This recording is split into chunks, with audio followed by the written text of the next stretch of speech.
Rural Heritage on RFD TV is brought to you by Rural Heritage Magazine, a bi-monthly magazine featuring articles about farming and logging with draft animal power, small-scale diversified family farming and homesteading, and other aspects of our rich rural heritage. Rural Heritage Magazine, borrowing from yesterday to do the work of today. For subscription information, please call 319-362-3027 or order online at www.ruralheritage.com. Hi, I'm Joe Mishka. Welcome to another episode of Rural Heritage TV.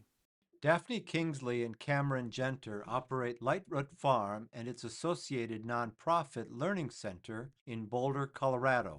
At the farm, they raise chickens, hogs, horses, and cattle. At the nonprofit, they provide farm education programs, internships, workshops, farm immersion, and mindfulness-based nature therapy. Cameron gives us an overview of the farm.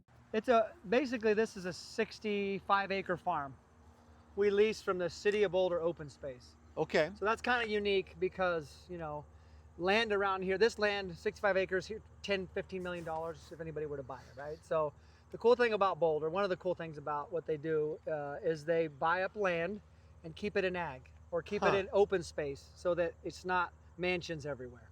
Right. It's pretty unique. And so, taxpayer money basically goes to basically buying these farms and leasing them out to farmers at an affordable rate. So. And is that going to last? We usually do like 5-year leases, but they've been doing this for 40, 50 years. Have they really? Yeah, and they're starting to get, in the last 10, 15 years, more interested in sort of these diverse regenerative type, organic type farms. Holy cow. Yeah, it's pretty cool. That really is. Yeah, but there's still a lot of old timers running beef, running hay. That was kind of how people did things around here. It just works for Colorado. It's dry.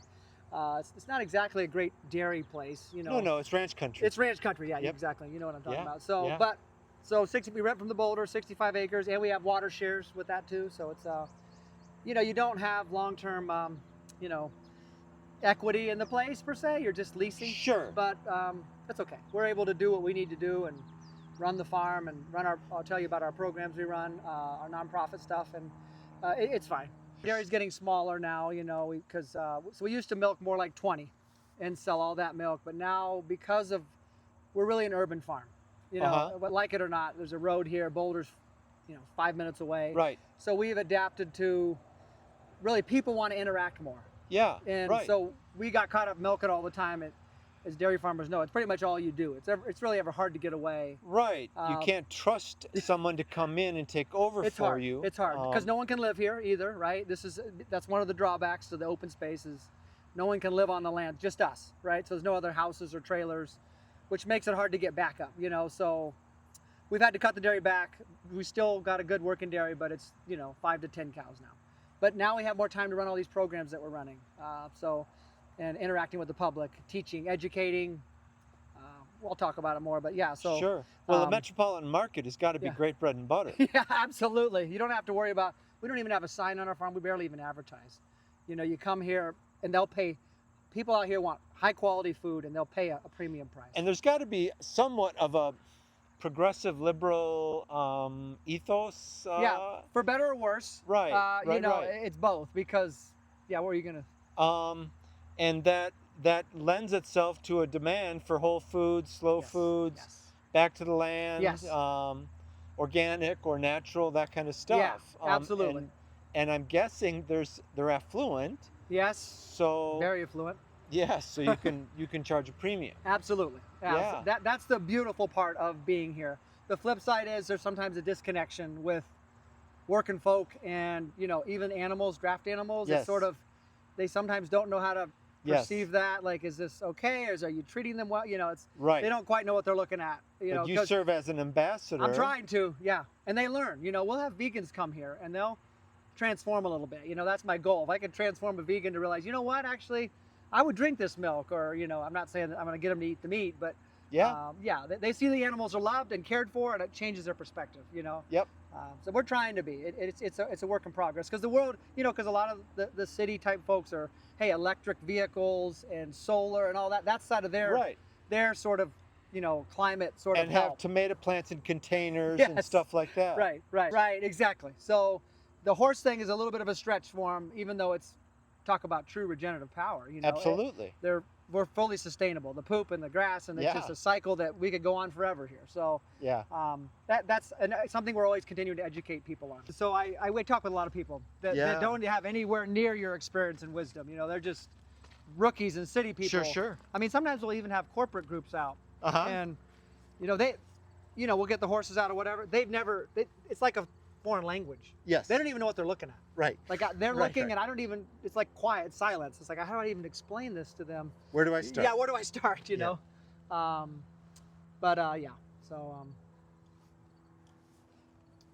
so this is. So we got out here. We got 5 mares and two colt, 1 colt, 1 filly born this year. Beautiful. So, sometimes here I'll graze them for a few hours a day, but this is kind of their home lot. I let them into the bale feeder area. There's a hay net, slow them down. And so they do about 3 hours in the morning and 3 hours in the evening as far as just general maintenance. Are these mostly American Belgians? Yeah, yes, they are technically. They're all, or 3 or 4 of them are ABA brood mares. Okay. So they can have babies. So, right. But I don't have any technically true American Brabant crosses here. Do you have a stallion nearby? Or I do. West Looper I bred 2 mares. Mountain View, Wyoming. Yeah, Mountain View, about 6 hours away. And nice. He was sweet, kind, awesome farmer. Yeah, he's a great guy. I took my mares out and last year bred to Conan, Jason's old stud. Yeah. I'm sure you've met before. Conan is something. So Conan's the stud of some of these babies that are coming. Awesome. And but yeah, they're just like, that sorrel on the right is just a kind of a farm Belgian. Yeah. And then those 2 in the middle, I'm sure have a little bit of European Brabant in them, but we don't know. I don't have any proof of that or anything. Right. So Right. And then the others are just brood mares, just good brood mares that make 16, 16-1, 16-2. Perfect. Stocky kind of workhorses. So they're good for breeding too. Absolutely. Yeah. So, absolutely. It's a great herd. Yeah. So that's kind of their main little area. Maybe I'll go get them. Okay. I'll bring 2 of them in real quick. All right.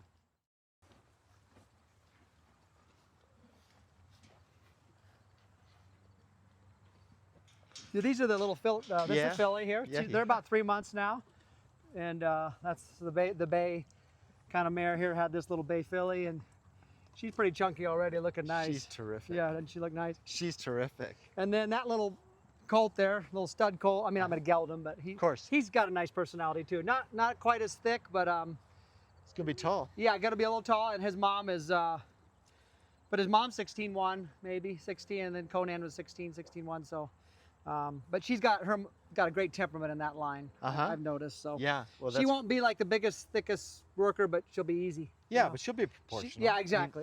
That's her mom. So she's a nice size. Got a great temperament. Not as thick a neck, Yeah, well, you can't train. You can't train necks. Yeah. You can't train. No, we can't train temperament. That's right.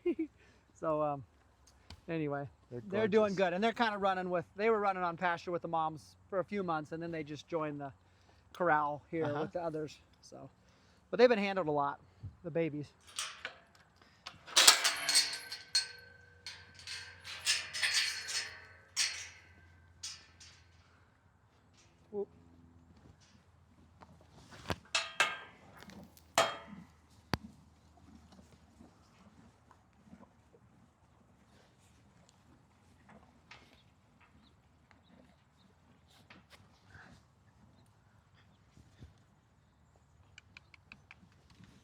Whoop.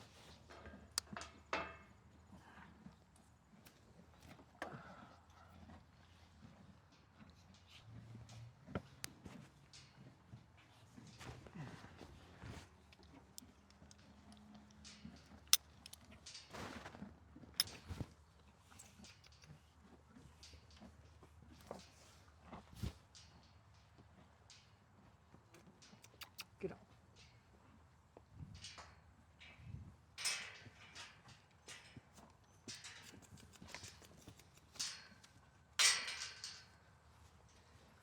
Whoop.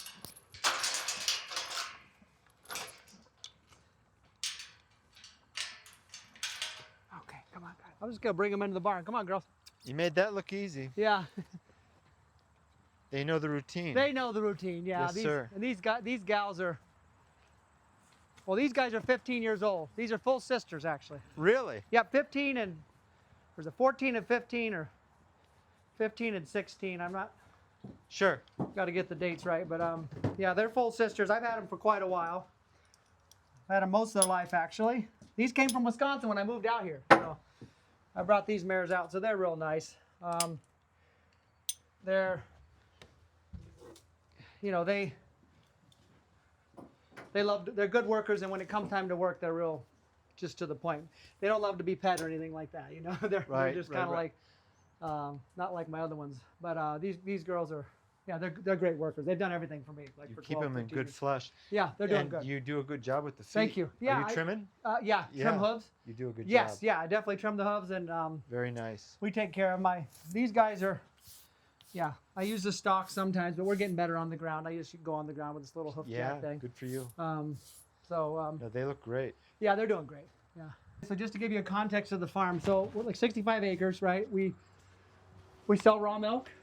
We sell pastured chicken eggs, you know. We got about 150 to 300 chickens at any one time. We're selling eggs. We do some vegetables, tiny amount of pork, tiny amount of meat, and that's kind of the farm enterprise, if you will. But what I was saying earlier with the fact that we're an urban farm, really, we do a lot of educational programs, kids, you know, 6 to 18, you know, so that's summer camp, school classes, you know, kind of like a 9 to 1. They come here for 4 hours and milk cows, get to see the horses, work in the garden, do stuff with the calves, maybe the oxen, and so there's that educational element. Yeah. And then we have adults, mental health. Okay. Kind of since COVID happened, you know, people were looking to farms a little more to get out and get connected. And we work with a local hospital called Boulder Community Health, and they basically have a program. It's like a nature-based therapy. People figured out, hey, just, you know, we forgot about that. Getting outside in the sun, that in itself is good for us, you know. So, Yeah. And as part of that, they started coming to the farm, and they realized that this was almost one of the best part of the nature therapy was, I mean, they can go to the mountains, which is great, in the woods, but coming to the farm, they loved it, and so it just took off. So we've been doing that for 5 years now, every 2 weeks. Sometimes it's every week, but usually it's every 2 weeks. You know, March through November, we have like mental health group out. So is that developmentally disabled, or No, is that people troubled? That's yeah, troubled people. troubled people, depression, anxiety, and other mental issues that they voluntarily and take themselves out of their life into this program. Yeah. And part of the program is coming to the farm. Awesome. And they love it, and it's so good for them. And so the farm is different than just nature, because they're actually using their hands, doing something, planting a seed. They're touching an animal. You know, they're just maybe walking. We're herding cows. We're sitting in the pasture. You know, it's sort of like a very, they can They're kind of looking forget in the about eyes of an animal. Yeah. They're looking in the eyes of an animal, which I think must be important. It must be helpful. It is. And then the touch, you know, some people, I'm talking like some folks that show up are really, you know, they won't say anything. Yeah. You know, there's like a check-in. How's everybody doing? And they'll just, their head is down. Yes. They're just getting out of bed was a deal, tough for them that day. Yes. So they show up, which is kind of brave in itself, because they're saying, I want to get my life back. And coming to the farm has been amazing. So we got that. We also have a recovery program, same type deal, except it's more addiction recovery based. So there's a lot of metaphors with agriculture and recovery and healing. You know, the biggest one, of course, is, you know, you got your manure. You know, it's maybe not the best part of your life, but in the end, if you work with that, you can build beautiful black gold compost, right? Which we're going to spread today. So, and they really get that. And there's all kinds of, you know, daily rhythms and the daily work and planting a seed and really just tending to it. And over time, it's something, you know, and so there's a lot of good metaphors with that. So it's kind of, so we got the farm, you know, milk and eggs and veggies, and then the educational therapy wellness. Yeah. And then we have a teen group, actually, we do herbs, like medicinal herbs. Yeah, so it's kind of cool. So it's a diverse farm in that way. You know, we're really working with the people more than in the past. We were just doing farming. Yeah. But I think we both, me and Daphne, you know, feel like you have a calling. Yeah, and the people part is what is needed. Absolutely. You know, sometimes sure I'd love to be out and just farming and doing my thing, and but you know. And you can't tell what the ripple effect is from what you're doing. I know. It's huge. That's right. And you don't know. I was a little skeptical about driving cows. How would it work, you know? But I'm telling you, she's soft. You'll see. And I haven't driven her, but I drove her once 2 weeks ago, and then I haven't driven her much all summer. But she's, you know, she remembers, and it's kind of useful to be able to Yeah. drive them, isn't it? I think so, yeah. Well, I like, again, so the 4 draft horse thing, the 5 draft horse, baling hay, cutting hay, cultivating fields, disking, plowing, the next generation, I don't know if they're quite up for all that yet, and, maybe they don't want to. So the whole idea of cows was, hey, you can have a small calf and you're training it at 1 day old. You don't have to deal with a horse. It's just a little cow. Kids can train cows really well. So that was the idea. And then when they get bigger, 1 cow can do some work. Yes. Not a lot of work, not cutting hay per se, not that you couldn't do it with a team, but they can run your garden, and especially here's a female. So I call it the 1 cow revolution. You milk her in the morning, she cultivates your garden in the afternoon. Maybe she gives you a ride, maybe she drags out a log, so that's what I'm just trying to kind of get out into the world, that this is possible, She gives you a calf. And she gives you a calf, and she gives you milk, and a lot of good things. So Sure. that's the idea. So I'm just kind of learning as I go. Okay, girl. Back up, back. Good girl. Come G. Come G. G. G. Good girl. Okay, get up. Good girl. Ha, a little bit. Ha. Come ha. Get up. So I do kind of like a soft tap. Get up. Yes. Just so she knows that I'm there a little bit. Right. If I'm too soft, it's not good. And I'm really not trying to pull her back. I'm just trying to stay connected to that halter, which has a chain across the nose. That's all. So Right. More a reinforcement of the other yes, commands. yes, that's it. The vocal and Yeah. the And line. I'm just, just really impressed with her. She's a heifer. She could be a wild little thing, but she's quite soft. So we got 5 minutes. I'll just take her to the garden. I'll just show you. She can kind of Absolutely. weave through some things. Yeah, yeah. Get up, girl. She's terrific. Yeah. What's her name? Her name is Willow.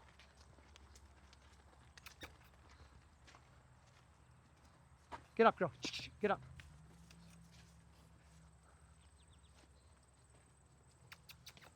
Hobbit. Good.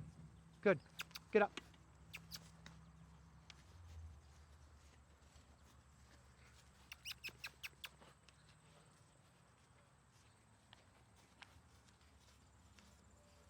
Ha. Ha. Ha. Ha. Get up. Easy. Whoop. So let's just say, whoop, she's bigger, right? Someday she could probably hitch on that. Sure. We might be able to not go too many things, nothing too deep tillage, Right. but light, just real light. Or Right. that little walking cultivator. That thing pulls harder than you think, but No, she I could know pull it that does. too. She I could know pull it that does. too in a light way. Yep. So, that's the idea. So, Yep. Willow, get up. Get up, girl. So I had a guy I trained. He just had babies. I just had a child, but I trained him to work these guys, and he had never had any animal experience, and he fell in love with the oxen. Works them all the time. That's one of his main jobs on the farm besides milking. And he's great, but he's not here right now. But he's been the main guy helping me out with the cattle. Uh-huh. And horse people, sometimes I train people. Just depends on if there's interest. Yes. Sometimes there is, sometimes there's not. So Right.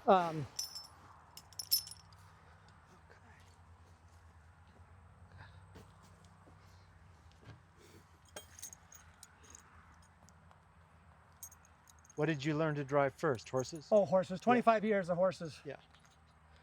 And then, or 20 some years of horses, and then I got into the cattle. Sort of after that. Like I said, my daughter, again, she drove horses, but she's like, let's try something else. And so she's like, we tried cows, and she trained this team super good. And then of course she's 18 now. She's like, bye, I don't. So Yep. I've taken them on kind of, and I learned with her, of course. Sure, sure. And I've always been around cattle, but there's a learning curve to figuring out how to teach them and train them and stuff like that. But they're definitely different than horses. If you think about horses, right, you're training them, you're really, the secret is controlling their feet, right? And they know that. And so the better you are at that, back, Norm, back, whoop. The better you are at that, the more quicker everything happens and the more they learn. Same with cows. I think, if they start to take a step that you don't want and you see it and you're on it, they learn. Uh-huh. So it's like sometimes I get with beginners, they want to walk like this. I'm in them a little bit. I want to let them know I'm there and Yes. present. Right, So I'm right. slightly facing them to kind of read them, and they know that I'm paying attention. And so I tend to think you can see the minute or the second they start to maybe do something you don't want and you nip it in the bud, and then they're like, okay, he's really on me. I'm going to stay with him. He's with me. Right, you're telegraphing back and forth. Yes, exactly. They can see that person who's off to the side looking ahead. They can tell they know when you're not they paying can do whatever attention. they want. Yes. Yeah, same with horses. Yeah, same with horses, exactly. So let's see here. I got that on here. We'll just take that over to the calves. Okay. Okay, Norm, get up, boy.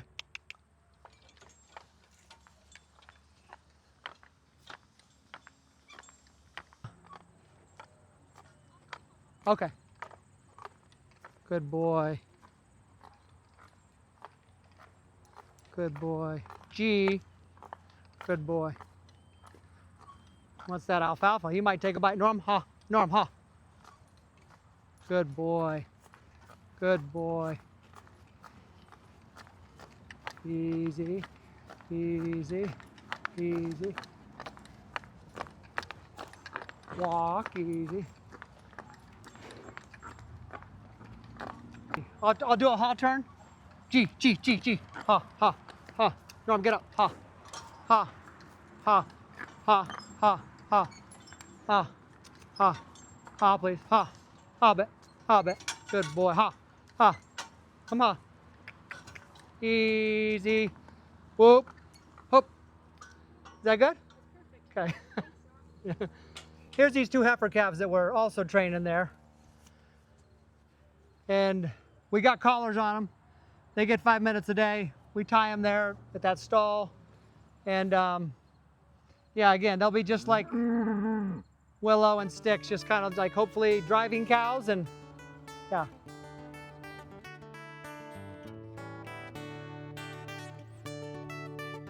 This program is available for purchase. To order your copy, please call 319-362-3027 or visit www.ruralheritage.com. Rural Heritage is a bi-monthly magazine dedicated to draft animal farming and logging, as well as other aspects of our rich rural heritage. It is published by Mishka Press, which also offers a complete line of back-to-the-land books, DVDs, and calendars. Call or write for a catalog or subscription information, or visit our website at www.ruralheritage.com.